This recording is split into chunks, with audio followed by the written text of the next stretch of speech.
Joining us now live, Congresswoman, you guys have had some pretty late nights in your chamber. Congratulations, though, to getting this across. What do you have to say about, the Speaker's leadership? I mean, this didn't look easy, and it looked like it might take some more time as of just 48 hours ago. Yeah, thank you so much. And, we're very pleased that this one big, beautiful bill was finally passed. Really the Speaker shows how heroic and incredible he is to keep continuing to pull rabbits out of a hat. He worked hand in glove with President Trump and our leadership team and so many from the White House to get everyone to yes, just about. I mean, it was a very close vote, but obviously we have a very narrow majority. This is a once-in-a-lifetime opportunity, and I think that was the pitch of the Speaker. We have to do what the American people asked us to do in electing President Trump and keeping our majority and creating a majority in the Senate. It goes to the Senate now, as you know, Jackie, and we'll see what happens up there. There's a lot in this bill. I mean, we are going to have the biggest tax cuts. That's the renewal of the Trump tax cuts plus more, border security, common sense, unleashing American energy. We're going to have so many things in this bill that are going to be really important. It's just one step. We have another shot at reconciliation to do even more. So I caution members when they think we're going to get everything in the bill. We have another chance, and we can fill in some of the blanks. But it has been an arduous task. A lot of late nights, a lot of days within Ways and Means Committee, particularly the Energy and Commerce Committee. All our chairs worked so hard and stayed up really late, night after night, to make sure that we met to the best we could the demands of each of the members that we got to yes on this bill. And there were a lot of demands. We've talked a lot about the tax cuts.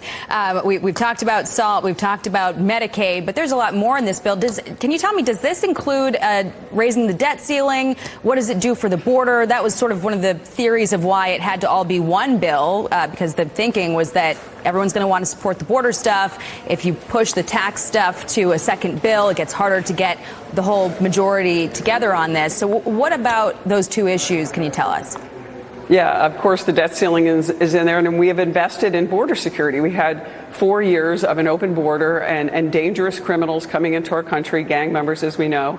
And that money, we need the money and the security to make our border secure again. And, we have Tom Homan, who, by the way, hails from my district. He's actually from New York 24, who's done an amazing job really trying to create law and order, to protect our sovereignty, our borders, and create and protect American businesses. I mean, you can't function. I'm a small business owner from upstate New York. If you don't have law and order in your society and you don't have the freedom to do that job with the influence of gangs and illegals, and also the economic pressure that it puts on states, and I know that this is a big issue that everyone's talking about, and that's the Medicaid portion, which is part of the Energy and Commerce component of this bill.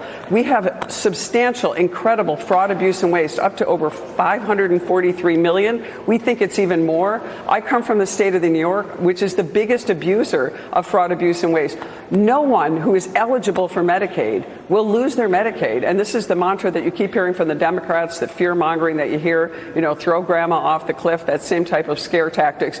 This is going to be a way to strengthen Medicaid and make sure the truly needy people in our communities, people with special needs, our senior citizens, people who need this Medicaid, who are falling on hard times, get the Medicaid they need. So a lot of great things in this bill. We're not done yet. A lot of great things to happen, but I have to congratulate President Trump, Mike Johnson, and all of our leadership team, including everyone who chairs the committees, Jason Smith on Ways and Means, Brett Guthrie on E&C. It was an amazing feat to get where we did today.